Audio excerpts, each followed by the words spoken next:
Look at this. I've got buttons going everywhere. G'day, everyone. We're on for another week. Chewing the Fat with Cap. I don't know what's going on with lockdown. I can't give you any updates of what is happening apart from I am going dead shit crazy batshit. And this show's probably getting me through. So it's always good to get guests on. We've got returning guests tonight. Obviously, the Skeers boys fishing. Everyone's seen them out there catching big fish. So we get to ask them as many questions as you want tonight. This time, we've got them in different rooms so they don't punch each other up. And they're in different houses. So this should be good. They can't hide from any of the questions you guys have got. We've got heaps of people logging in, which is great. Before we start, obviously, Postcode. We have the Postcode prize tonight. It is a little bass pack that I've done up. So we've got a heap of different bass lures. There's some top water and bottom and stuff like that. So it is a bass pack that will be given away for the Postcode prize tonight. And obviously Harry's Wheel later on. We'll give something away on Harry's Wheel as well. So it's good to see everyone on there nice and early tonight. Last week it was quite funny. There must have been something on the TV because we've got a lot of people logged in very, very late in the night. I have to apologise to last week's winners of the prizes. They haven't been sent yet. They will go tomorrow when I send tonight's prizes out. So the guys that won prizes last week, which is Aaron and Bruce, I will send yours out this week. I've been a bit slack getting down to the post office, whatever you want to call it. What have I got to cover tonight? I've got to cover the Junior Ambassador Program. We're still taking entries. We've got a couple of cracking entries in the Junior Ambassador Program. We are giving away the boat to some lucky bastard to use for 2 years. So if you're still looking, or if you're between the ages of 16 and 21, get your entries into that. You just have to search on Facebook the Allocraft Brand Ambassadors Program. And that little boat, I should have a photo of it here somewhere. This little boat here, it's a bit of a perler for anyone that's down on the river side of things, or even the electric series of a bass guy. This is the perfect boat for you. So check it out. It's the Allocraft Brand Ambassadors Program. If you're between 15 and 21, you're going to get to use that boat fully registered and insured for the whole 24 months with a bit of mentoring going on from last year's Ambassador Bill, the whole Blue Fishing team and myself. So pretty cool prize going on there. All right, we'll hide that. We don't need to talk about that too much. Yes, Lisa, I'm on the Great Northerns tonight because that's all I could find in the fridge. I had to dig deep. I haven't been able to get to the bottle-o. Apparently they're what's the bottle-o is classed as an essential service these days. A couple other things before I get the Skeers boys on. Don't forget that we need to, for those people that can get out and fish, it is closed season for cod as of the 1st of September, and it will not open until basically the 1st of December. So let the big girls nest and breed up for future generations, that's for sure. The exception to that rule, if you do need to get your cod fix between then while the cod season is closed, there are 3 great cod dams that are open all year round for cod fishing, which are Lake Eildon in Victoria, and Copeton and Blowering Dams in New South Wales. So if you want to still get your cod fix, you can go to those venues. And trout season in Victoria opens up Friday the 3rd of September. So it's not too far away. So if regional Victoria does get unlocked, you'll get that initial trout run, which will be quite good. New South Wales is still locked down until the Labor Day weekend for trout fishing. So I think I've covered all of the things that I needed to cover before I get the guys in.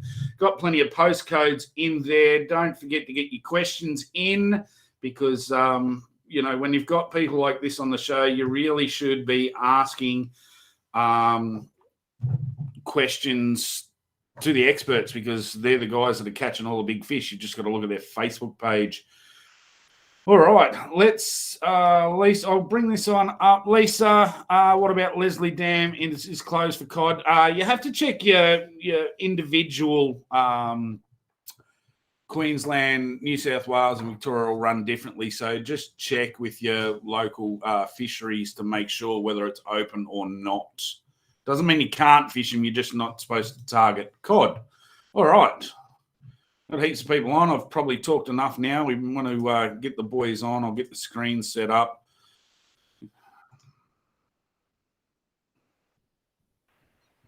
Get this all working right, and we'll be fine. There we go. Hey, boys. How you going? Hey, Corey. Hi, there you go. All right. Thank you again for coming on. It's always good. We always get a big crowd when you boys are on. Obviously, you know, nobody likes talking themselves up, of course, but you guys seem to have got the reputation and backed it up. I know, you know, with all your wins in tournaments and stuff like that, but you are known as the big cod gurus. You're in lockdown at the moment. Is there a waterway close by to you guys to actually fish? Start with Nate. We got Lake Endeavour just out the road, but yeah, I probably won't get out there before the season ends. So there's no fishing really for me until we get out of this lockdown. Yep. What about you, Mitch? Obviously the same sort of scenario. Yeah, it'd be similar sort of stuff. They're getting a couple of yellows and that out there lately, so I might go out there and chase them. Yeah. Now, we can't write that off either. Like, you guys are, you know, you cut your teeth on the yellows. You guys are, you know, Central New South Wales boys, so you do know how to catch those good goldens. You know, you're known for the cod, but you cut your teeth and you're pretty handy on the yellows. So if there's anyone out there that wants to ask, you know, specific sort of technique questions or whatnot, make sure you get your questions in, because and we know that the live site will come up, and we'll talk about live site, LiveScope, you know, forward-facing sonar. It doesn't matter what you want to call it. There's plenty of people that want to talk about that scenario, but there is a couple of things that I will talk about throughout the night, but I'll see early if those questions come up. But I can see some questions coming in, so let's just jump straight into them, and we'll chat as we go along. Right, here we go. This is Zach Lebeek. Now, Zach's saying, I just bought a live site. What's the best tips for you to have me? Can't wait to use it. So, obviously, you guys are using the Garmin setup. Yep. So it's called LiveScope. So live site and LiveScope are just different brands. They're both forward-facing sonars. What have you found? Have you been able to get on a boat and see the Lowrance one in person? I haven't seen the Lowrance one in person, no. But yeah, I heard it's very similar to the Lifescope. So yeah, I think they'd both do the same job, really. But yeah, we're the Garmin, so I really like the Garmin how it is. So yeah, so for anyone that gets it, what are your initial suggestions? I mean, you guys have had it for a long time. You're pioneers. You got it early. You believed in the product, so you went out and got it early, and you've used it to your advantage, of course. But what are the lessons you can maybe give, Zach, for, you know, I know that for me, when I first got it, I tended to just stare at the screen for hours and hours and hours on end and not actually concentrate on what I'm doing. Any tips for Zach in that sense? Yeah, I reckon when you first use it, you'll find heaps of fish. And I reckon just don't get too caught up on the one fish. Keep moving around. I think keep moving around, find fresh fish, and keep fishing fresh fish, because if the fish doesn't bite the first, like 10 casts, you probably won't get him to bite. So I think if you spend hours on him, you won't get anywhere. So if you keep moving around, finding fresh fish, you'll have more chances of catching bigger, more fish. Yeah. So, Mitch, when we chatted last time, we were talking about Moala. You had the big win at Moala, and you said that you were flattening your batteries in a session. You know, is that because you're searching a lot more for those fresh fish? Yeah, we'll sort of cruising through the fish a lot. Obviously, Moala does get pumped a fair bit. A lot of fish see lures, so you just got to go through and not waste your timing, especially in comp time. Yep. So when you break it down into the nitty gritty of it, Mitch, if you're casting your lure in front of a fish and it's not looking at it whatsoever, Yep. Are you putting 2 or 3 casts into it, or is it 1 cast go? We usually do it. It's sort of like if you know the fish is seen, and if you're scared him, if you've sort of done something like that, he's not interested. Maybe do a lure swap or something. But if he's a good fish, if he's like a big girl, you probably put a bit more in. But if it's only just a run of the muck sort of fish, you guys are quite confident now to pick the size of the fish. Like I'm still learning it. I can judge. I can definitely tell a metery, but from talking to you guys can tell the difference between a 700 and a metery with your Lifescope, can't you? Oh yeah, easily. Even like a meter fish to a meter 20 or something like that, you can definitely see your fish size. And how much in the way of fish for years we were always told that cod nest and all year round, and they're territorial, and you'll only catch one cod in an area because they'll eat everything else around it, and they're slow, sluggish fish that don't move around much, and they stay on their one snag, and that like LiveScope, like forward-facing sonar has thrown all those theories out the window, hasn't it? Yeah, absolutely. Even fishing a tree or a snag or something like that, like a fish, it might be just a fish swimming past, or that's just how we see it anyway, sort of thing. Yeah, definitely there is in the warmer months. They sort of hang around the structure a bit more, but yeah. But Nathan, like you've said in the past that you've had them like swim under the boat, or just sit off the boat as if they're just looking at the prop or the electric, or they're not actually scared of the boat as such. They'll sit there for a long time, won't they? Yeah, they will. I think it was earlier this year we had one come up and actually attack the electric motor. So he followed up one of our lures, and then he just stayed under the boat. He was worked up, and he just started smacking into the electric motor. That was pretty cool to see. Yeah, they're not scared at all. So, say a percentage-wise of fish caught close to the boat, it's a lot more than what people give it credit for, isn't it? Yeah, I reckon.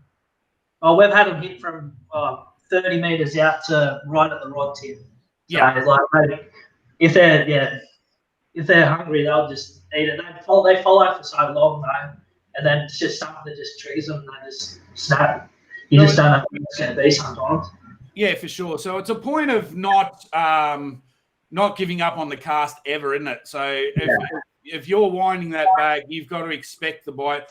Because I know in tournaments and being from a bass background, one of the biggest mistakes I make is I'll cast, I'll wind it through the snag, and then I go, yep, that's done, and I'll just burn it back in, getting ready for the next cast, as you would with bass. But you guys have proven time and time again, using the forward-facing sonar, that those fish are following it for longer periods than what we actually give them credit for, aren't they? Yeah, they are. And like you said with that burn, Corey, that's probably a real good trigger point. Like when you do that burn to bring that lure back in, that triggers them to really chase your lure. So that it's a good bite once you do that burn. So you get them to follow and eat it right at the side of the boat after the burn. Yep, never give up on them. We'll just keep going through the questions. David, is there a Cod Classic this year? I haven't talked to Tony. Obviously, it'll be COVID restrictions and everything else. Hopefully, by December, we're all sort of free and we'll be able to get back to some sort of normality. So send those guys a message at Lake Mulwala Fish Camp Ski. I don't think they'll have an answer for you at the moment. Ricky Gow's got a good one here. We'll start with you, Mitch. Yes. What is the number one thing you blokes do when you break down a new dam, lake, or waterway? Oh, I don't know. You'd check social media first. Yep. Do your research, yeah? Yeah, do your research on it. I don't know. Your charted waters maps, all your maps, Google Maps, all that sort of stuff. Get to know the dam before you turn up there. You don't want to be going there blind. And I know, like Mulwala, you guys hadn't fished Mulwala a lot. You were very successful there because of a pre-fish a few weeks earlier. You're a big believer in getting down there for that pre-fish sort of scenario in a tournament situation. Yeah, definitely, 100%. Like we probably wouldn't fish at comp. Like we try to at least do a weekend or two before. Yeah. Just really get out there and just even if it's just me and Nathan on the cans, just cruising around, having a look about and fishing a few spots. And what's the main thing? Like, do you break it down by season, so to speak? So, the fish over summer different to the fish over winter, and how you search for them? Oh yeah, 100%. With yellows, definitely. Like the middle of summer, they sort of, you will get them on the edge, but they're probably sort of hanging towards that tree, getting a bit deeper water. If you're fishing the edge, you're going to be fishing a bit deeper. Yep. Spring, obviously, you're on the edge. And then, winter, you're just trying to grab them out. Yeah, for sure. So you got anything to add to that, Nathan, in the sense of, breaking down a dam, social media and all your internet searches, all that before you get there. But do you really cruise around looking on the finders, or do you have a bit of as you said on the cans, you have a bit of a social weekend? How do you pick where you're going to fish? Yeah, if it's a new dam, I sort of look for things that work at the dams that I know. That's sort of a big thing, like rock walls or banks close to rock walls, points, that sort of thing. And then once you start finding a few fish, you sort of pick up on a few like key features that they're hanging around, like depth of water, or if they're hanging on points, or if they're in the backs of bays, or that sort of thing. So you can sort of work out a pattern, and then you just and then it comes down to like lure selection and all that type of stuff to figure out what they want to eat. Yeah, for sure. So, and this has been my point the whole way along. There's sort of the two trains of thought with your LiveScope live site type scenario where it's going to catch fish for you. I mean, you guys put in the homework before you get there. You've got an idea. You work to an idea. You use what you've done in the past to better what you're going to do in the future. It's not just all about see fish, catch fish. No. I wish it was that easy. Yeah, you be in areas like there's fish everywhere, like in most dams, but you want to be in the areas that have got good. You don't want to be wasting time on a comp day or something like that. You want to be on the good areas, not just anywhere. Yeah. So you're concentrating on, like, if you've say pre-fish day, you've caught them grubbing. You're going to concentrate on areas where you're going to be able to grub. Whereas in a lot of people will waste time during a comp because I haven't caught a fish here. I'm going to go and try something different. Well, you guys know your pattern and you're going to stick to it, but you're going to find the areas that those fish are holding in. It's a whole process. It's not just see fish, catch fish. That's right. And especially comp day, you worry about just getting your bag, and then after that, you sort of go out there and try and upgrade. And That's a great point too for any tournament fisherman, and you'll hear me rattle on all the time. It's catch a bag first. Yeah. You go out there and just try and swing for the fence from word go. You're always going to come in a fish short. Catch your bag, then work on those upgrades for sure. Absolutely. Hopefully you get lucky enough that you got a couple of decent ones in that bag. Before you start going upgrading, and then For sure. Trent wants to know, Mitch, what's the story with the barramundi undies? Oh, no, that was when I was a kid, when we were up at King Ash Bay catching barramundi. Had lucky undies. So they had the lucky undies on. Have they been retired, or are they a bit tight now? Oh, yeah, they wouldn't fit me anymore. All right, keep looking through the questions.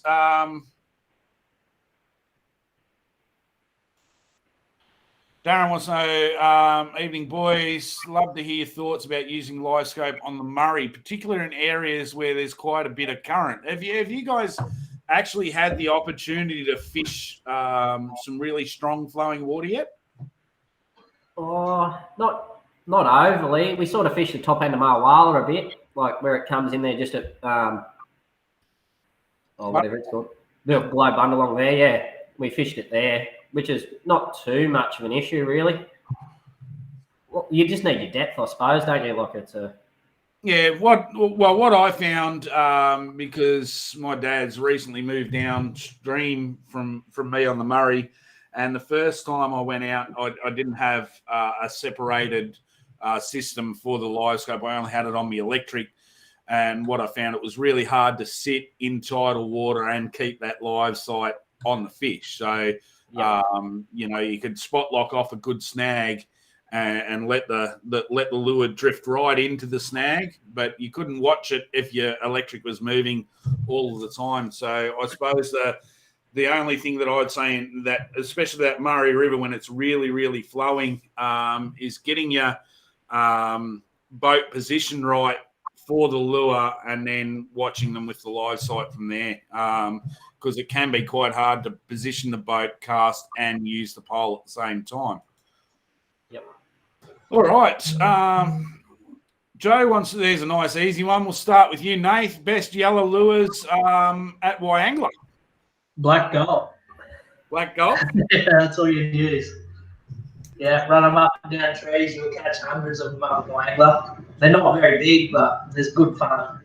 Yeah, so when you talk Black Gulp, you guys are using the live sight to see them up higher. Like for bass fishing, for us, when we're talking gulping, we're always, catching those fish down fairly deep in the summer months. So, you're dropping it down the tree and working up really, really slowly with stinger hooks and stuff like that. Are you guys, when you're talking gulping, most of the time, are you vertical up and down, or are you doing the shake and bake out of the tree? We sort of mix it up. We sort of... Oh, where are you going? He's back. Yeah. I think I've got one of yous back.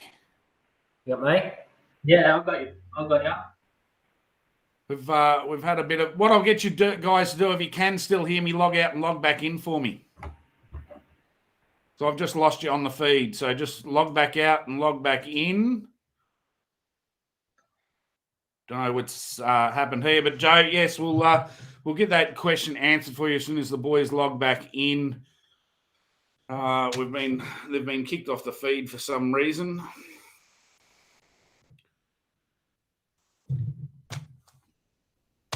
Go through and see if there's any questions we've got heaps of questions to go through as soon as I get the boys back on. It's always good to see when we've got lots of messages. There we go. Mitch is back.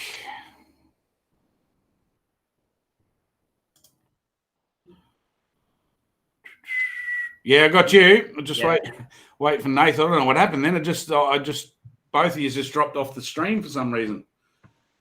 What I'll get you to do is keep answering Joe's question for the yellows at Wyangler, mate. Yeah. Yeah, I don't know. Yeah, just on the trees. Just send your gulp down there, and especially if you got a sonar or you've live engine, you just go down there and get in front of them, do a slow retrieve and shake it. Yeah. Yep. Do you stay on those trees for long? So, in the sense of, if you've got, say, your bag already, you got your 5 fish or your 4 fish or whatever your bag is, and you've got to start releasing fish back into those trees. Do you find that once you release a fish, that's it, try and move off and come back later on, or do you stay there and persist? Yeah, if they shut down a little bit, I will. Like if you'll probably leave them alone and come back. Big cod or something comes in and scares them off. You'll get back into them, but it's just there you go. I don't know if give us a shout out if you guys can see Nathan, because I can't see him. He's in the... No, I can't see him either. No, nobody can see him. We'll get him to... I'll log him back out and get him to log back in. He'll be stressing there at the moment. Yeah. Let's go on to camera time. He's got to have his camera time. Yeah. Where were we, Joe? Nathan has got a LiveScope question here. So, what are the depths do you normally run on LiveScope when chasing cod in lakes? Oh, it's probably not really any depth, I suppose. It all depends on the year. But there's nothing for us to, like on during winter, to see them in under a metre of water sort of thing, you know what I mean? They're just hanging up there in the shallows. Yeah. Yeah.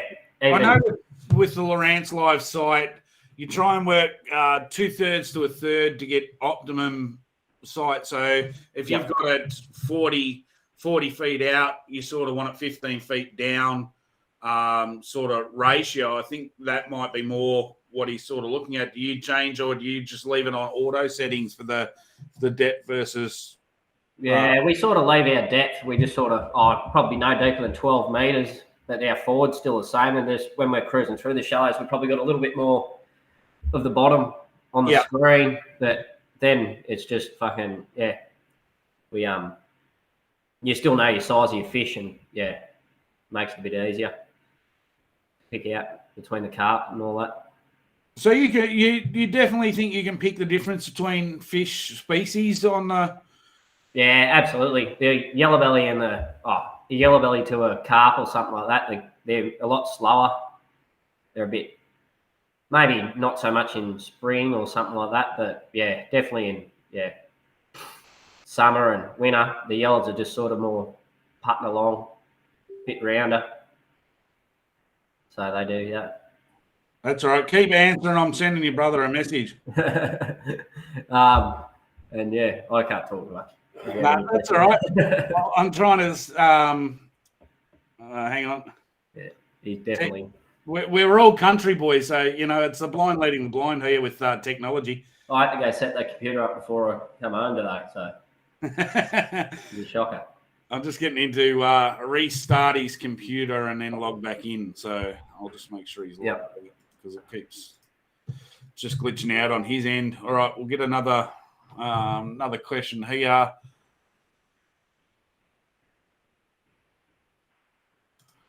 Dave Lawson wants to know, how much do you think we could pay Gladys to keep you guys locked down until after the 2022 Teams Australia Masters? Yeah. Yeah, the Victorians might like that. We might have a chance, I think. That'd be, I don't know. Hopefully it's not for too much longer. And we were talking off air before we come on. I mean, especially for anyone that's countrified or grown up in the country or in a smaller environment, these lockdowns, you do it very, very tough. You were saying, you're a couple of weeks into this lockdown. It's really the first sort of situation in the whole COVID drama where you're at. How have you managed you're still at work? You're still doing some work? Yeah, we still got, I suppose we're in the mine, but they still class that as an essential worker. So still in there doing that and probably get more work locally than what we usually do just because no one can travel and all that sort of stuff. So yeah, so they can't bring the outside scabs in anymore. They've got to use the locals. Yeah, you've got to use the locals, mate. So the boss is rubbing his hands together. And that's kind of what happens. I'm just looking for some questions as we're sort of chatting. Who's selling the boat? That's mine, yeah. So, Skeers up for sale. Yeah, so anyone that's interested in that's a 190 ZX? Yeah, ZX 190. Yeah, ZX 190. You've got that advertised on your Facebook stuff? Yeah, just all and all the stuff on Facebook and all that. So yeah, good price. I've seen the price on there. I thought that's relevant pricing for what you're asking. All electronics and that are new on it and all that sort of stuff. It is a 2007 model boat, so that doesn't matter. I mean, the Skeeters are built pretty tough. They're a good rig. So what are your plans upgrade wise? Yeah, I'll upgrade just while I can. I've got a bub on the way, so again, all that comes. So yeah, of course. Yeah. So you're upgrading to a new bass boat, or I'll just go a bigger Skeeter, mate. Hopefully, that's the plan. Yep, 20-footer. Yeah, something like that. Yep, 250 on it. Awesome. You guys will be flying. Never catch you now. All right, I'm just going through to see.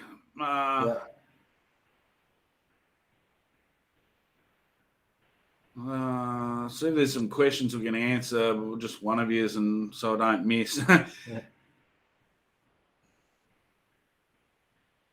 Aaron wants to know the Skeers boys have 3 sponsors for some giveaways. So, actually, I would have I've got a Garmin fishing shirt. I'll grab it in a bit after Harry's thing. Yeah, I'll have one there. Oh, awesome! So that's a Garmin fishing shirt. There we go. Yeah, I was supposed to grab it before, but yeah. So anyone that we'll give that away tonight. So there's another prize there. It's Garmin fishing shirt. So we'll get that and show you later on when we finally get your brother back on. But he might be a little while because I've told him to turn his computer off and turn it back on. Yeah, I think he'd struggle with that. How far away from you does he live?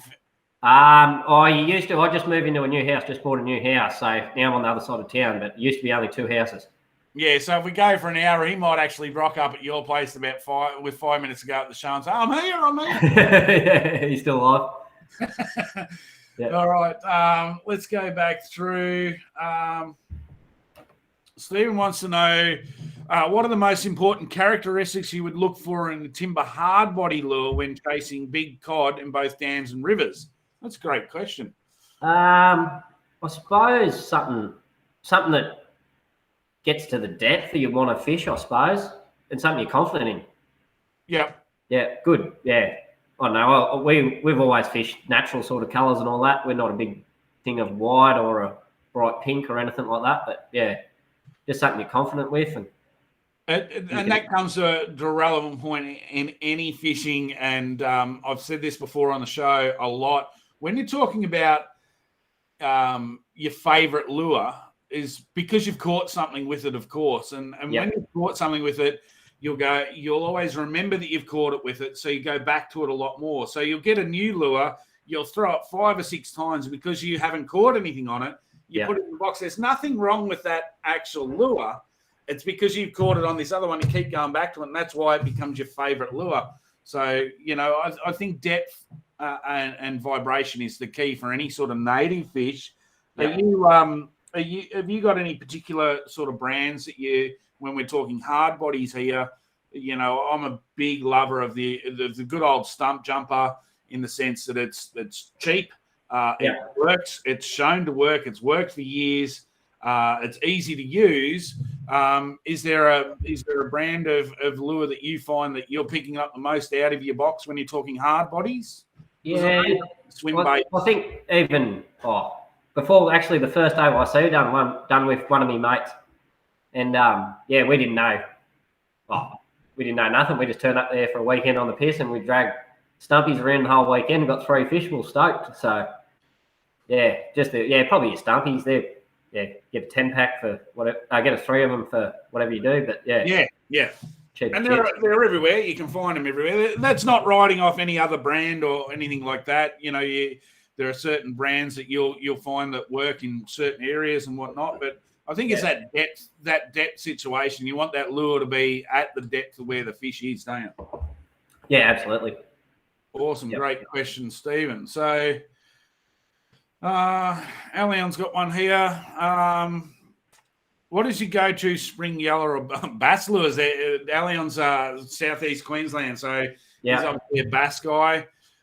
Do you sound edges or more casting to structures? So he's talking about spring yellows and bass. Spring yellows, it's got to be, if you for Windermere or Burrendong, it's got to be your soft vibes, like your fish traps and all that sort of stuff. That's definitely for edge fishing and all that. And then, you still go back to your gulps and do the similar sort of techniques. Yeah, so you'll fish, say, for a spring bright, you might fish the edge until the sun's fully up and then push out deeper. Is that sort of the... Yeah, 100%. Until that, I don't know if it's the sun itself or it's water temperature or what it is. Once that surface starts to really bake up, I don't think they like it. Yeah. They just sort of, head back out to the deeper water. Yeah. But, and then bass lure, it's pretty hard. We've only just sort of done it the last 2 seasons, but a jig down here at Glenbourne and all that's pretty hard to beat. Have you caught a cod on a football jig yet? No. It is insane. Like if you get the chance at some stage when you're out there having a few frothies and whatnot, I got Glenn Casey to make me up some cod size jig heads. And bought some big plastics from the States, some big, largemouth bass plastics. And I can tell you, it is such an entertaining way to talk a fish. And a Murray cod being so heavy, when you set that hook and it takes off, it is something. It is a way that people will just jig fish just for that bite, and it is insane to really lay into it. It's not. I can't say that it's an outstanding way to fish for cod like it is for bass. Yeah. But when you do get that bite, it is absolutely mind-blowing. Yeah. Is it still like a slow sort of retrieve, or did you?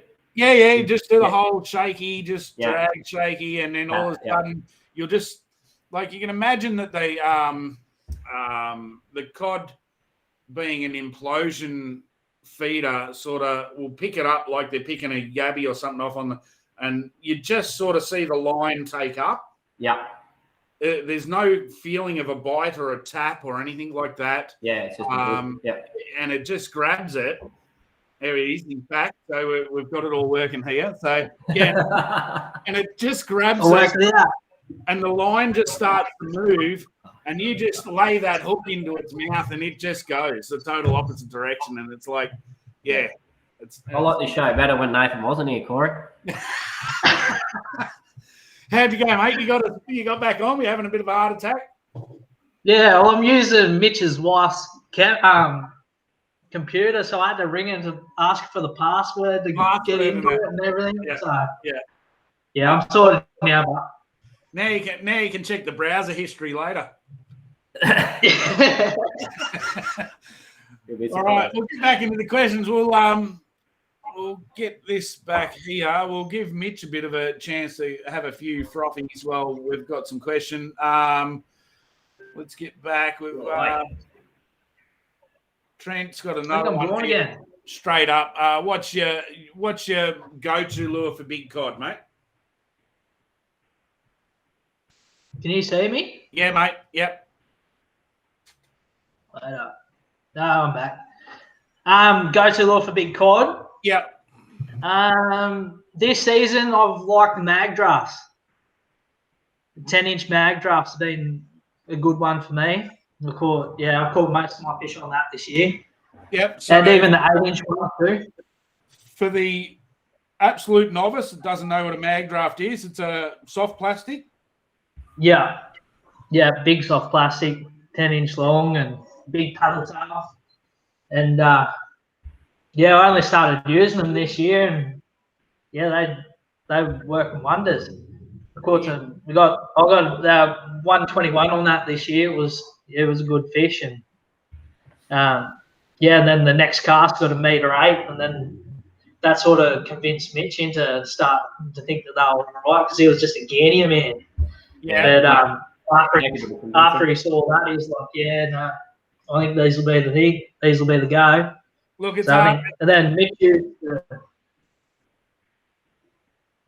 Go on. Then then Mitch got that 10.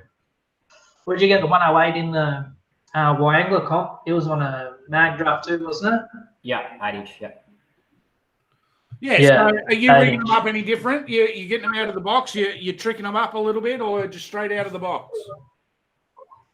No, I trick them up a little bit. Run the put a stinger hook further behind them. So just run a bit of, I think it's 80-pound fluoro, and just crimp it on. And then I saw it on YouTube. Someone they just put a long shank hook and a split ring, and then you run your treble off that, and you stick the long shank hook into the plastic further down the back. Yep. And it seems to work pretty good.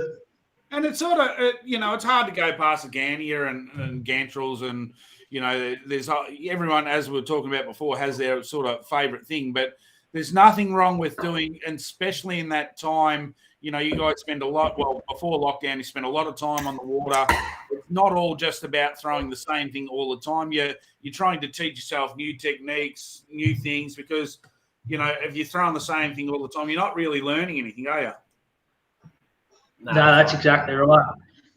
And they seem to like different things in different days, so it's always good to have a couple of rods ready to go with different lures. Yep.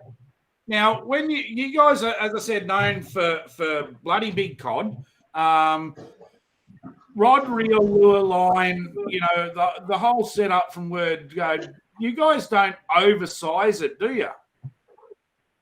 No. No, I try and fish as light as I can.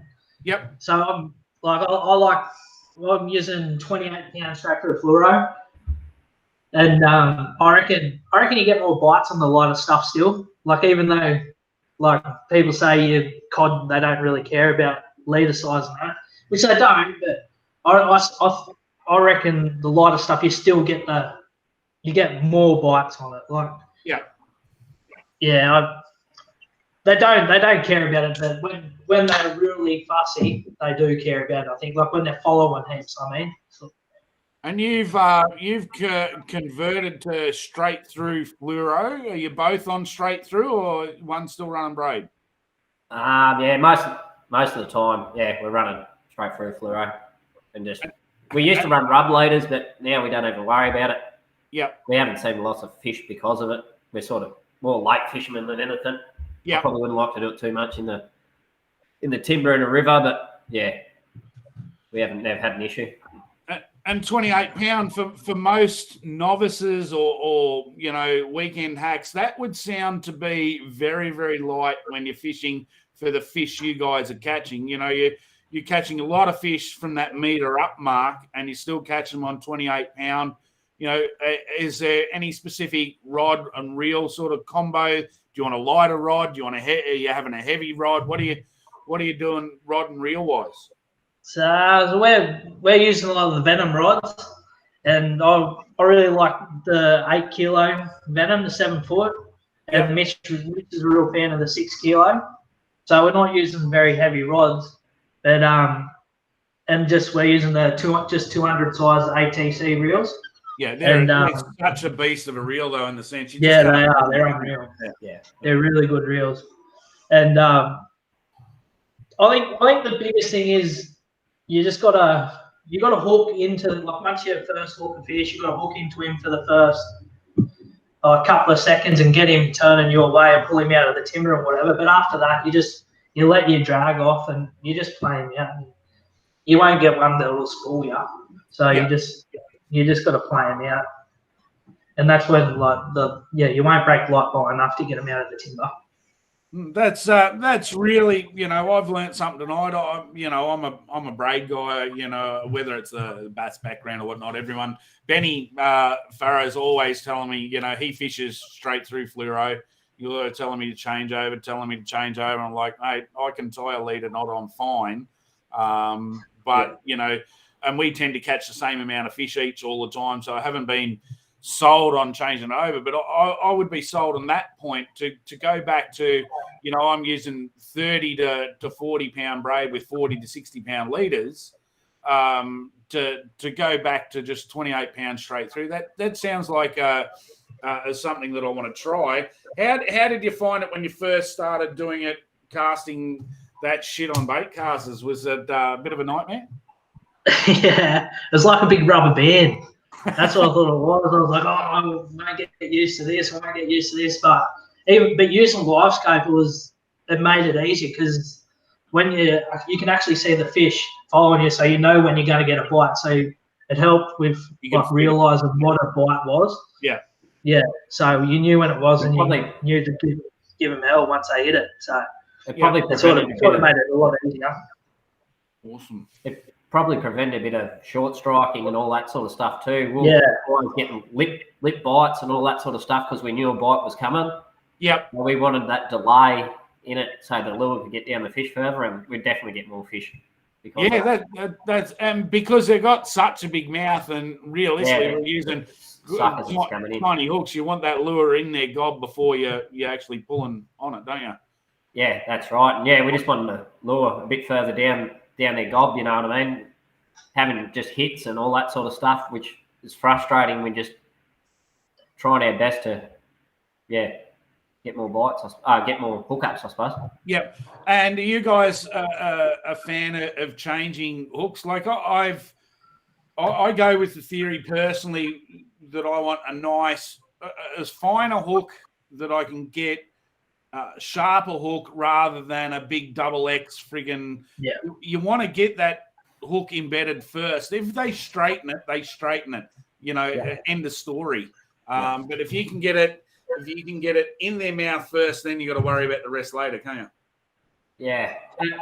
And what we've found, we're only using the mustard 3 times, and then by no means overly, they're not, they're obviously 3 times, but they're a real sharp hook. So you just, and they've got the hard mouth, so you're just sticking it into them. And yeah. No, and then, sure. we're obviously using lighter line and everything. We're going a bit easier on them after we hook them. So it all works. We've all compensated for that. I'm going to keep going through because we've got plenty of questions and we're nearly, out of time in the grand. We'll go over a little bit tonight because we've got so many people on. But Barry wants to know if you had any regrets or changes about the LiveScope, what would it be? And not coming out earlier? Yeah, I think it was already out for a year before we bought it. Yeah.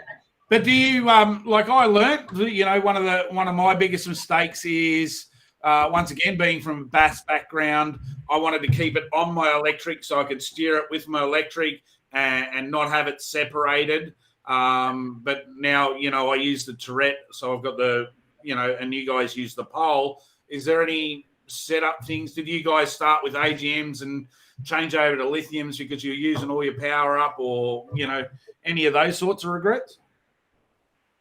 Not really, I suppose. Yeah, I don't know. We've sort of just been good with us the whole time. We probably haven't really experimented in it. We've got a few things we want to try as soon as lockdown's over. Yeah. With a couple of LiveScopes on the one pole and all this sort of stuff. So yeah. Look, I mean, ultimately, a great setup. It comes down to how much friggin' power you can pump into them, doesn't it? Yeah, absolutely. But the Barra guys, and I've said this before. There are so many different scenarios where LiveScope is going to be a game changer in the grand scheme of things. Whether you be a bait fisherman, I had a session with the bait the other day where I was able to lift those fish off the bottom and watch them come up with a standard sonar didn't work.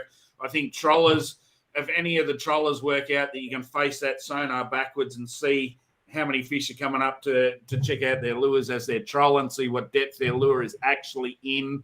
The Barra guys up north that are, a lot of them are running their poles on the back of the boat because they spot lock off a point. The boat's facing backwards. They're all standing on the back of the boat, so they're set up at the back of the boat. And I know a lot of guys now are changing over and running a landscape and a portrait transducer off the one pole, having the split screen on the screen so you can see both views at once rather than having to pull it out and change it. Any tricky little things you're going to trick up like that? Yeah, probably similar to just your landscape and your down scan, I suppose, and just so you can see, you can get that, whatever it is, 120 degrees or whatever you can with your perspective. Or yeah. It'll be great to see one of them, and I think Garmin's had it a lot longer, so they're probably going to be the first to do it. But you couldn't see why they wouldn't put it into the one transducer, the one cord, the one plug that, they make an L-shaped transducer that does it all, that you can plug in and set it all. It can't be that hard to do. They'd have to be looking at something like that, wouldn't they? Yeah, that's right. I think LiveScope, it's nearly 3 years old now, so it's and you know what sounder companies do, they're always upgrading. They're going to be the next iCast or something like that. There'll be something pretty impressive, I can imagine. You kind of wonder what's coming because it's insane. Scotty wants to know, do you guys use scent much? At Windermere we do. Yeah. On the yellow belly fishing. Definitely, I think scent makes a big difference, especially on like your fish trash, Trans Ams, that sort of thing. But broad stuff, we did try a bit of it, but I haven't seen anything that make scent better than no scent. Yep, that's cool. That's a good one. All right, let's keep going.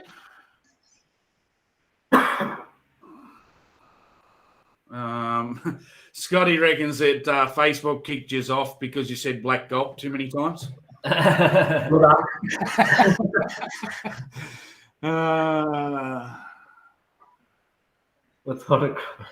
Just going through. Shannon wants to know better bet man.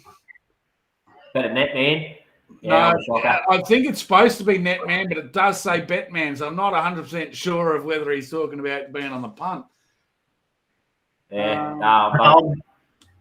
when we're at Moala, and it was the Sunday morning, and we had that pretty good bag, and we just needed that one fish just to really lock it in. I hooked up to, we ended up catching, it was 87 centimeter, and I was pulling it in, and Mitch is like, "Oh, I've got the net." He's got the net, and I'm dragging it over. And I probably stuffed up too. I was just so excited that we caught this fish. But yeah, I was dragging it over to him, and Mitch ended up going for him with the net and went a bit early.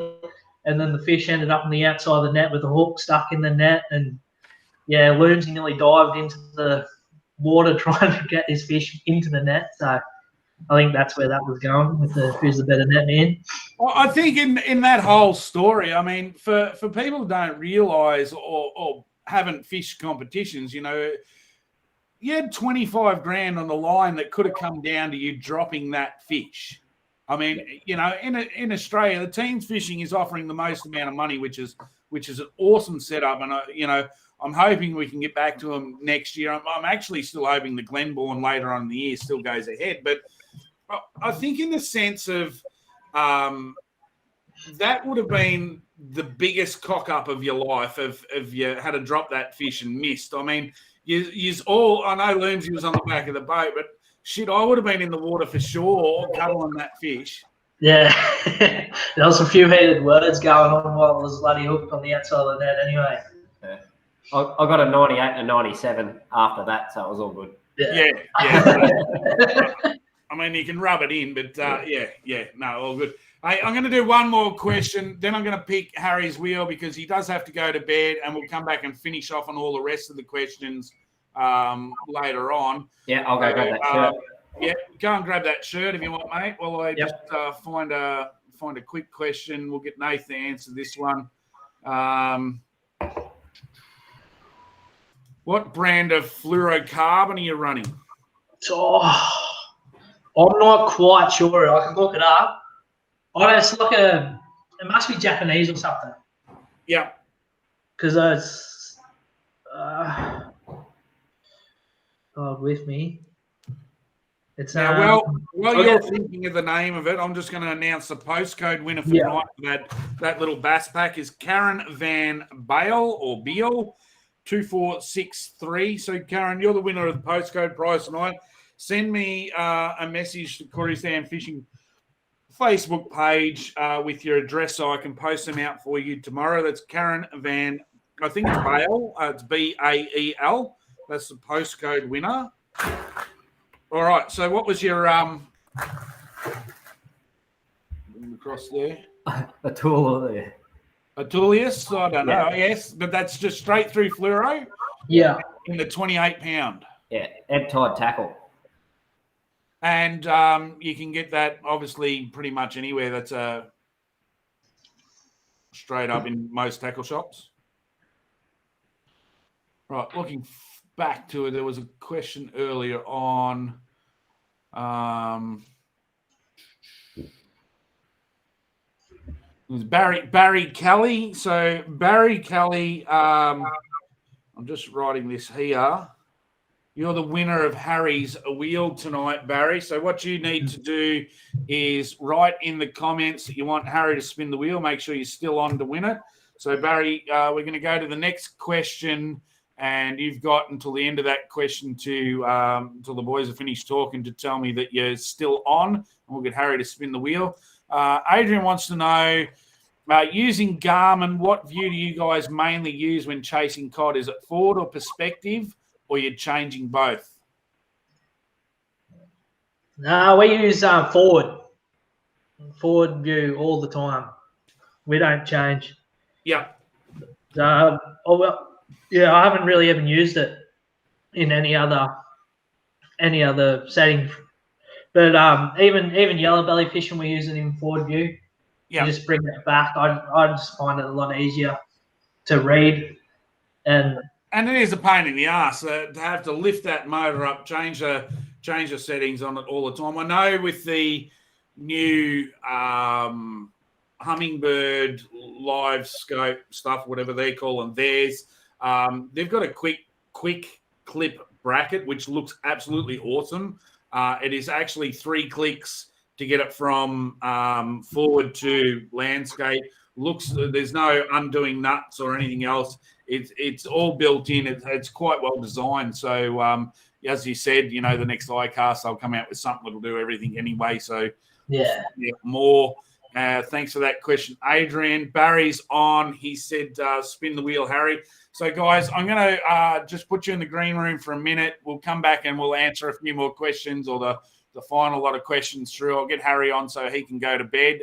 He loves doing his spin the wheel. So I'll put you guys in the green room and talk to you in a minute. All good.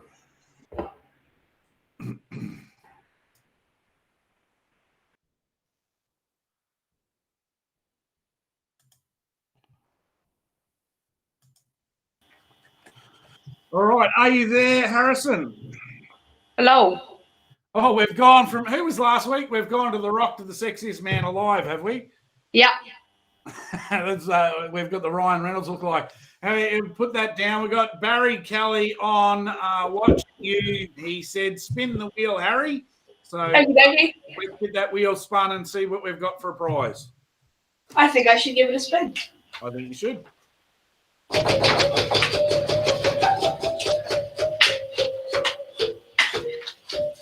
By the way, this stick I got from Queensland. This stick's from Queensland. You always remind me of Pluck a Duck. Who won? Got 8 fishing lures. Got 8 fishing lures. There you go, Barry. So you won a couple of packets of locally made down here in Melbourne. Got 8 fishing lures. They're soft plastics. And you've got 2 packets there, a bit glary. What you need to do, Barry, is send me your address to Corey's Dam Fishing, and I will post them out to you tomorrow. So thank you very much that's Harry's wheel done for the night. We've done the postcode prize. There's Ryan Reynolds saying good night. All right, Harry, thank you very much. You better go to bed. You got school in the morning. Okie dokie. Namaste. I love you all. Love you all too. All right, mate. See ya. I'm Lincoln. Bye. Bye. Love you all. All right, there we go. So Harry's wheel is now done. That is Barry. You've won the Got 8 soft plastics. So they're locally made in Melbourne down here. Big supporter of the Central Victorian Lure Casters comps. So that's really cool. All right, we'll get the boys back on. We've still got a few questions. Get this all clicked up right. All right, I've unmuted you, so that's a good start. Let's just go back up the list a little bit and get a couple of last questions.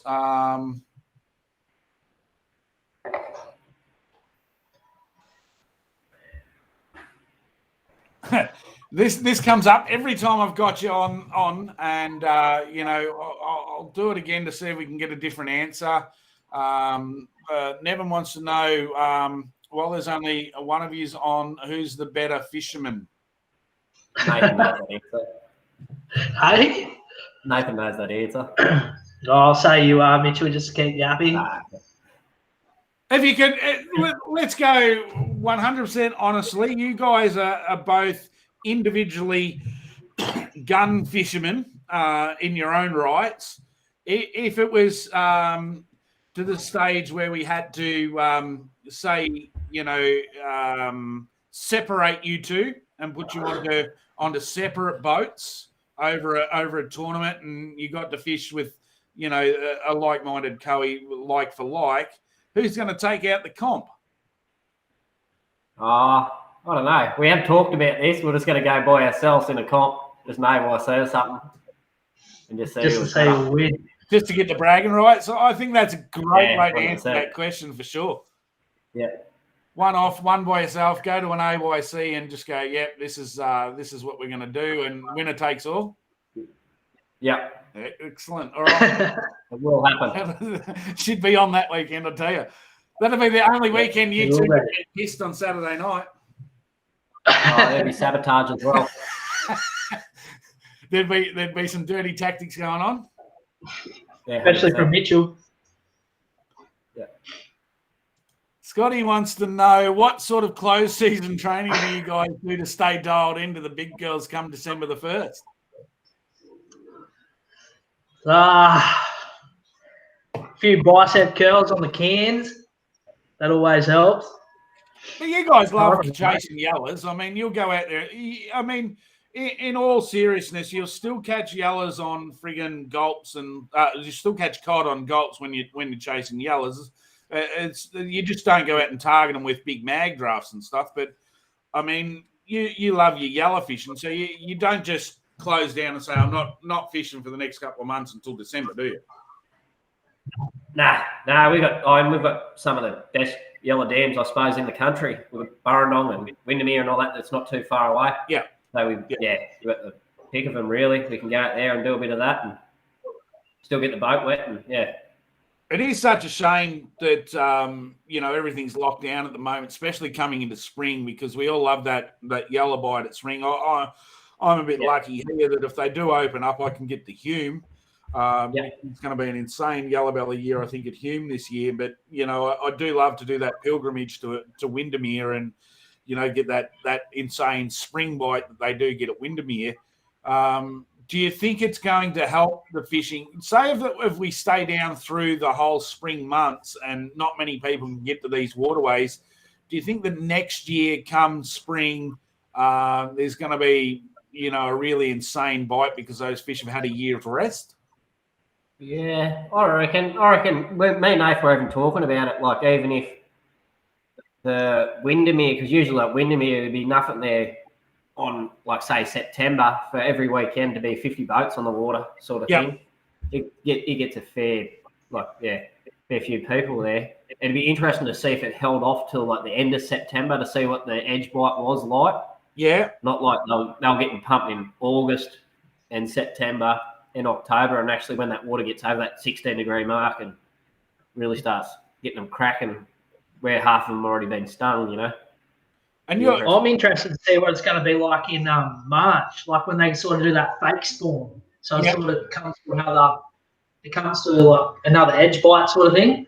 I reckon if we're back on by March, you'll get another red hot run around then, I reckon. And you're looking for that water temperature change, so. Depending on, like here, we've had a massive influx of water.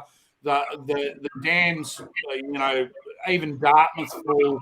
All the what is it, 90% or something Hume is at the moment. We've still got snow melt to go, so there's still going to be a lot of cold water coming into the dam.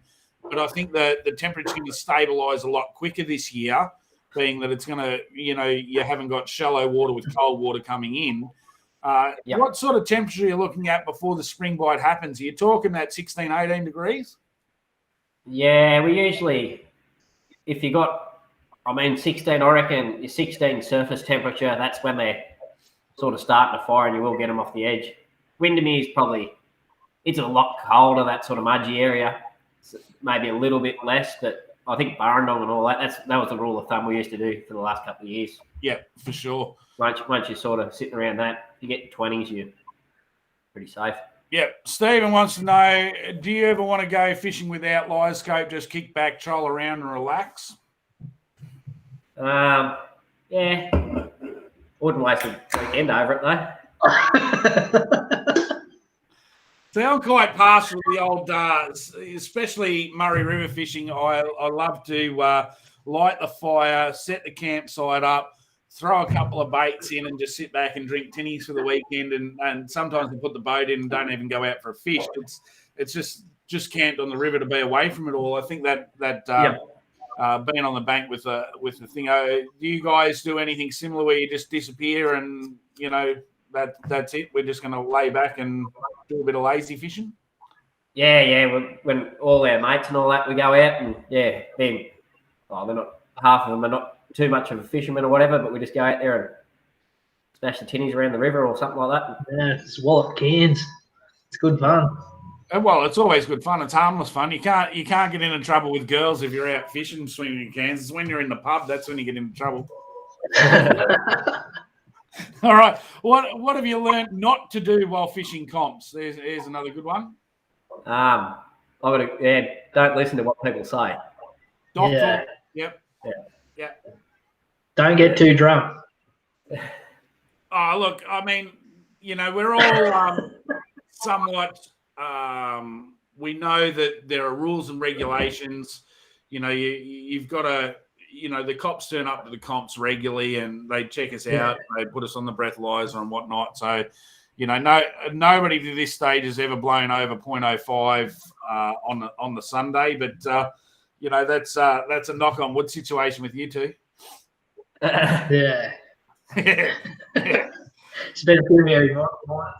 Yeah, that's it. All right, I think we're just going through the questions. I think I've nearly answered everyone. Is there any questions you've seen missed earlier on? I think we've pretty much got them all. Yeah. Still got a big crowd on watching, but did you get that shirt out, mate? Who are we gonna award that Garmin to? It's extra large Garmin. There you go. That's great. So for the 60 people that are still on watching now, the first person that says that they want that shirt can have it. Now I've done this before, and I will have to check timeframes because I go to YouTube and Facebook, and the Facebook is delayed by a couple of seconds. There we go. Look at them all coming in now. So I will go through and check the time frames on those to the second to find out who wins that shirt. Look at them all get on there now. Everyone wants the shirt. And I'll say in the running, we've got Ryan Mack, Barry Kelly, Jake Adam, Jake Hardy, Jacob Curry, Zach Lebeek, Rob Hales. Who else have we got there? Stephen, Nevin, Belinda, Darcy, Dave, and Kev. So there's a few in there. I will check tomorrow when I can get through and check both YouTube and Facebook to see who actually won that. Everyone's on there. Look at that. So I will send you a message tomorrow with the address of the winner for you. So we'll work that out. Don't give it to Len. Len just commented saying me. He's the one that gave it to me. All right. All right. I'll make sure that I don't give it to Len. That's awesome. Hey, guys, look, it's always awesome to have you guys on. We always have a big crowd. You've got a reasonably big following in the. Well, I should say you've got a massive following in the social media side of things. So, keep up the good work. I hope you get out of lockdown really, really soon. I know it's a bit of a struggle. 208 days and counting down here in Victoria for lockdown. I've got mates in Melbourne and they're doing a lot harder than what I am. I'm just hoping that Thursday we get a bit of a leeway so I can at least go fishing. I seem to get the arse end of the stick every time we go into lockdown. The guys in New South Wales are locked down like us, but they can go anywhere in the LGA where we're only allowed 5 kilometres from home. So I don't have any water within 5 kilometres of home. So I'm stuck without being able to go fishing. So it is driving me crazy. Thanks again for coming on, guys. Look forward to seeing you just come out of lockdown and get onto those spring fish very, very soon. So stay on the air. I'll talk to you guys off air, but I'm going to click out now. Thanks, everyone, for jumping on and watching. Don't forget, Karen Van Beal was a postcode prize. Barry Kelly was Harry's wheel, and I will find out the winner of the Garmin shirt and get that sent out to them tomorrow. But thanks, everyone, for watching.